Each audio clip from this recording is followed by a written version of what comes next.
Alright guys, welcome back to the most amazing gaming channel in the world. Today we're going to be going over the Season 4 Nation build. Let's get on into this. First you want to go into your 1. The second one you want to go into really kind of depends. If you have an early kill, sometimes I go into my 3.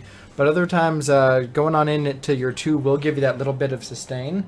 It is very kind of risky because if you do go into your 3, whatever one you go into. So if you go 1-2-1 or 1-3-1, it's really kind of up to you. I've tried both of them. Both of them worked pretty well. The 2 just gave me a little bit more sustain, while the 3 gave me more kill potential. So only if I was going to kill would I go into the 3, just because your 3 puts you in a severe out of position area. So for the most part, I have been liking going on into my 2 as my second ability. Then going into your 1, then your 3, then your ult. At that point you want to start maxing your 1.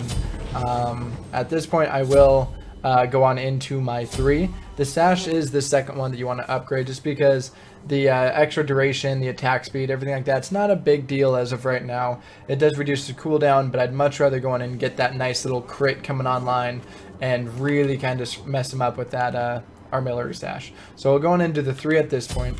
Then at level 9 I will upgrade the 1. I get that upgrading the ult is phenomenal, but I like getting that extra ring hit. The protection debuff is huge as well, so it's super nice to have that option. Then go ahead and upgrade the ult, start maxing the 3, and then you want to upgrade the ult whenever possible.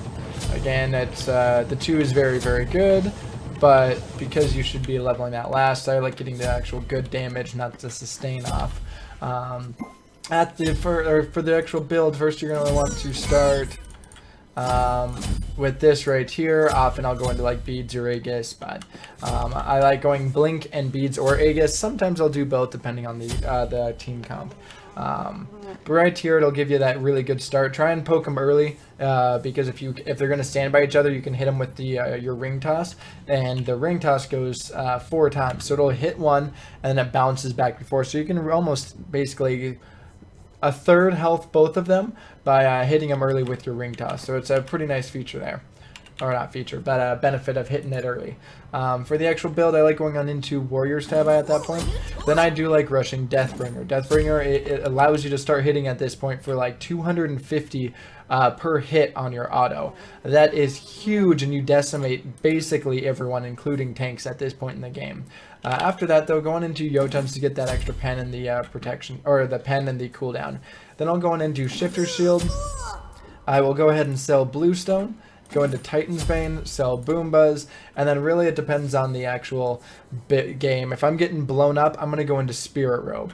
If not, I'm going to go on into Malice. If I'm just like getting in and just destroying people, it really kind of is a personal preference, but most of the time it's your playstyle as well. If you like to have a lot of setup, then going Malice. But I like to really get in there, take those risks, and then if not, okay, I mean, I have a lot of protections, I'll survive.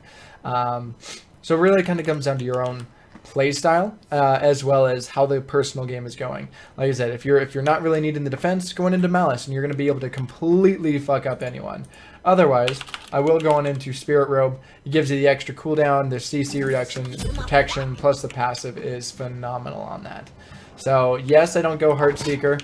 You hit hard enough as it is. There we go. You can actually, as soon as you get Jotuns online, these 3 items, you should be able to solo Portal Demon by yourself, as long as people can take it off, and you should be fine with your sustain because your 2 heals so much at that point. Now to actually go on through the actual combo, you like to throw your 1 first just because it does reduce the protections, and it slows them and speeds you up. So it's pretty nice, like you get 5% per hit. So you can go ahead, you can throw that. And then you can launch. Awesome. So I mean, with the ult does hit 6 times. So you get hit. This was actually, I thought it only hit 5 times, but you can see it hits a total of 6. So this ability hits 1 time on the knockup, which is going to be, I believe, this right here, the 180. Then you have your 3-hit combo, which you'll crit each time, hitting about 350. I get that there was no protections and things like that, but if you think about that, you basically ring toss, you ult, and they're almost going to die at that point. Let's see. You do the 3-hit combo, so there's your 4th. You hit a fifth time while in the air, and then when you deal extra damage in the radius coming down as well. So I mean, really, your ult you hit for 300 and at least. I mean, on that you hit for 350, so you're hitting for roughly 1,000. Then you come down and land as well. For the most part, you can essentially one-hit squishies, and then your cooldown on that isn't bad at 63 seconds. So you can go ahead, hit, stash. That's 189, 442. So as you kind of saw, it also is 189, which is this one. I get I was hitting for true damage, everything like that. But for the most part, this is what I've been having a phenomenal. I actually recently found out I was plat with Neja. So I haven't actually checked the skill, but anyways, guys, thank you so much for watching. Let me know what you think in the comment section. Did I mess up? Am I doing bad things? Did I need more cooldown? Or what do I actually need with this?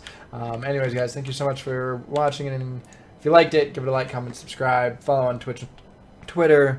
And until next time, have yourself a fucking amazing life.